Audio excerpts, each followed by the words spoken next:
Okay, so I was talking with a friend recently, and I ended up saying this thing in conversation, and it just sort of came out, and then I realized I had like a little mini epiphany about something. So I thought I would share that with you. So the thing I ended up saying in the conversation went something along the lines of this. No one tells you about this when you are working on building healthy boundaries and upholding standards for yourself. And that concept is this. It starts with your belief system in your mind, right? Your thoughts. I am worthy. I do not accept poor treatment. I do not do X, Y, and Z. So it begins with putting those boundaries in place in your mind first, of course. But the part people don't really prepare you for, and I've never heard anyone explain this to me before, definitely not in this kind of way, the part no one explains to you is when life starts presenting you situations, whether that's people who treat you poorly, or that's situations that are testing your boundaries.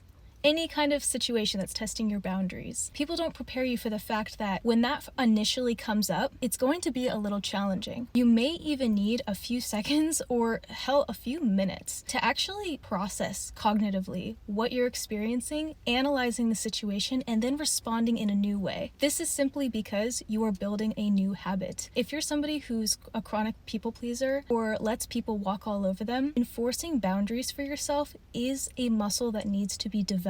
The more you work on this muscle, the easier it becomes to stand up for yourself, to say no, and to walk away from situations. But until this muscle is worked and developed, it's going to be a bit tricky. So you may be very clear in your mind about, I don't accept this treatment, I don't let people talk to me in this way, I simply don't stand for XYZ, right? But then when it comes to actually the action and the practice of it, that's the part that takes practice. And it's really easy to get extra frustrated at yourself if life presents you an opportunity like that and you revert back to your old action and you let somebody treat you like crap and you don't speak up for yourself and you don't walk away from the situation and you don't take another action. You take a default action that you used to, because that's the muscle that's stronger rather than the new habit of saying no, walking away, etc. So for anyone out there that is working on that, do not get discouraged. Continue to reinforce that belief to yourself. Of course, say this to yourself, think this to yourself, absolutely. But try to slow down, and maybe slowing down in every area of your life might be a good idea and a good place to start. Because if you're going too fast, when the opportunity arises, when somebody might say something rude or do something rude to you, if you're already moving at a slightly slower pace,